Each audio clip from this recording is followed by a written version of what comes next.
ലോകത്തിലെ 5 വൻകരകളും ആകാംക്ഷയോടെ കാത്തിരിക്കുന്ന ഒരു മഹാസംഭവമാണ് അമേരിക്കൻ പ്രസിഡന്റ് സ്ഥാനത്തേക്ക് വൻ ഭൂരിപക്ഷത്തോടെ തിരഞ്ഞെടുക്കപ്പെട്ട ഡൊണാൾഡ് ട്രംപിന്റെ സ്ഥാനാരോഹണം.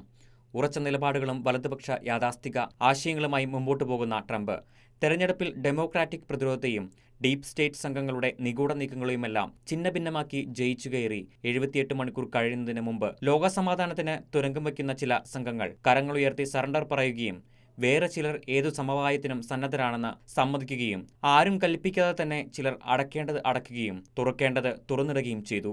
ഡെമോക്രാറ്റുകൾ നിയന്ത്രിക്കുന്ന പാവയായ ബൈഡനല്ല ട്രംപെന്നും പറഞ്ഞാൽ പറഞ്ഞതുപോലെ ചെയ്യുമെന്നും അവർക്കെല്ലാം ഉത്തമ ബോധ്യമുണ്ടായിരുന്നു. എന്നാൽ പശ്ചിമേഷ്യയിൽ നടക്കുന്ന ഇസ്രായേൽ ഹമാസ് യുദ്ധത്തെക്കുറിച്ചും യൂറോപ്പിലെ റഷ്യ യുക്രൈൻ യുദ്ധത്തെക്കുറിച്ചും മാത്രമായിരുന്നു ട്രംപ് വായ തുറന്ന ചില കാര്യങ്ങൾ വെളിപ്പെടുത്തിയത്. ട്രംപിന്റെ ഉറപ്പിനെ മാത്രം വിശ്വസിച്ചാണ് ചില നഷ്ടങ്ങൾ സഹിച്ച് ആരെയും കൂസാത്ത വ്ളാഡിമിർ പുടിൻ പോലും ഇപ്പോൾ മിണ്ടടങ്ങിയിരിക്കുന്നത്. എന്നാൽ മിഡിൽ ഈസ്റ്റിൽ നടക്കുന്ന ഇസ്രായേൽ ഹമാസ് യുദ്ധത്തെക്കുറിച്ച് തുടർച്ചയായി രണ്ടാമതും തന്റെ ഉഗ്രനിലപാടുകൾ വ്യക്തമാക്കിക്കൊണ്ട് ട്രംപ് രംഗത്ത് വന്നിരിക്കുകയാണ്. താൻ സ്ഥാനമേൽക്കുന്ന ജനുവരി 20 മുൻപ് ഇസ്രായേലി ബന്ദികളെ വിട്ടയച്ചില്ലെങ്കിൽ ഹമാസിന്റെ അന്ത്യമായിരിക്കുമെന്നും ഹമാസിനും അവരെ സംരക്ഷിക്കുന്നവർക്കും വന്നു ഭവിക്കാൻ പോകുന്നത് ഉഗ്രനാശമായിരിക്കുമെന്നും ട്രംപ് വ്യക്തമാക്കി. ഫ്ലോറിഡയിലെ മാർ അലാഗോയിൽ മാധ്യമപ്രവർത്തകരോട് സംസാരിക്കുമ്പോഴായിരുന്നു ട്രംപ് അന്തിമ നിലപാട് ആവർത്തിച്ചത്.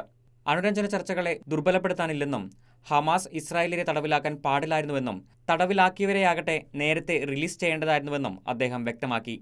ഇനി ഒരുപാട് നാളുകളൊന്നും അവർ തടവറയിൽ കിടക്കേണ്ടി വരില്ലെന്നും ഇസ്രായേലികളും അമേരിക്കക്കാരുമായ ബന്ദികളുടെ ബന്ധുക്കൾ തന്റെ സഹായം തേടിയിരിക്കുകയാണെന്നും തടവറയിൽ കിടക്കുന്നവരുടെ അപ്പനമ്മമാർ തന്നോട് ചോദിച്ചത് മക്കളുടെ മൃതദേഹമെങ്കിലും കാണാനൊക്കുമോ എന്നായിരുന്നുവെന്നും അദ്ദേഹം വ്യക്തമാക്കി. ഏതാനും ദിവസങ്ങൾ മാത്രമാണ് ഇനി ശേഷിക്കുന്നതെന്നും അതിനുള്ളിൽ ഹോസ്റ്റേജുകളെ തിരിച്ച് ഇസ്രായേലിൽ എത്തിച്ചില്ലെങ്കിൽ ഹമാസിന് അത് കനത്ത ദോഷമായിരിക്കുമെന്നും മധ്യപൂർവേഷ്യയിൽ പെയ്യാൻ പോകുന്നത് തീമഴയായിരിക്കുമെന്നും ട്രംപ് പറഞ്ഞു. മേലും കീഴും നോക്കാതെ കത്തിച്ച് ചാമ്പലാക്കുമെന്നും ഇതിൽ കൂടുതൽ ഒന്നും പറയാനില്ലെന്നും ട്രംപ് തുറന്നടിച്ചിരിക്കുകയാണ്. താൻ പ്രസിഡന്റായി വരും മുൻപേ ഗാസയിൽ തടവിലുള്ള ബന്ദികളെ മോചിപ്പിച്ചില്ലെങ്കിൽ ഹമാസിന് ഗുരുതര പ്രത്യാഘാതങ്ങൾ നേരിടേണ്ടി വരുമെന്ന ശക്തമായ മുന്നറിയിപ്പുമായി ആഴ്ചകൾക്ക് മുമ്പ് തന്നെ ട്രൂത്ത് സോഷ്യൽ മീഡിയയിൽ ട്രംപ് പ്രത്യക്ഷപ്പെട്ടിരുന്നു. അതേ തുടർന്ന് പടിയിറങ്ങുന്നതിന് മുമ്പ് ബന്ദിമോചനത്തിനുള്ള ശ്രമങ്ങൾ ബൈഡൻ ഊർജിതമാക്കിയിരുന്നു.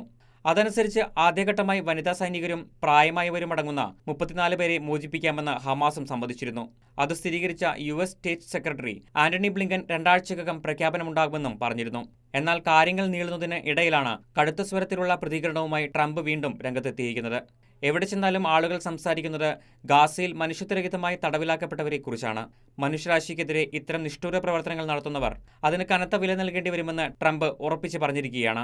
ഹമാസിന്റെ തടവറയിൽ കഴിയുന്ന തങ്ങളുടെ പൗരന്മാരെ തിരികെ എത്തിക്കാൻ ഇസ്രായേൽ പ്രതിജ്ഞാബദ്ധമാണെന്നും അതുവരെ യുദ്ധം നിർത്തില്ലെന്നും മുന്നറിയിപ്പുകൾ പരിഗണിച്ച് ബന്ദികളെ തിരികെ എത്തിച്ചാൽ അവശേഷിക്കുന്ന ഹമാസുകൾക്ക് ജീവനോടെ ഇരിക്കാമെന്നും നെതന്യാഹു പറഞ്ഞു. അതിനൊരുക്കമല്ലെങ്കിൽ ഹമാസിനെ ക്രൂരമായി വേട്ടയാടുമെന്ന് ഇസ്രായേൽ പ്രധാനമന്ത്രി പറഞ്ഞതിന്റെ പിന്നാലെ ട്രംപും അതേ കാര്യം ചൂണ്ടിക്കാട്ടി രംഗത്ത് വന്നതോടെ മിഡിൽ ഈസ്റ്റിലെ സ്ഥിതിഗതികൾ കീഴ്മിൽ മറിയുമെന്ന് തന്നെയാണ് പുറത്തുവരുന്ന വിവരങ്ങൾ. കാരണം ഹമാസ് തടവറയിലുണ്ടെന്ന് ഇസ്രായേൽ വിശ്വസിക്കുന്ന 93 ബന്ദികളിൽ ഒരാളെങ്കിലും കുറഞ്ഞാൽ അതിന് ഇസ്രായേലും അമേരിക്കയും ഹമാസിനോട് ചോദിക്കുന്ന വില അവർക്ക് പോലും ഇപ്പോൾ നിശ്ചയമുണ്ടാവില്ല.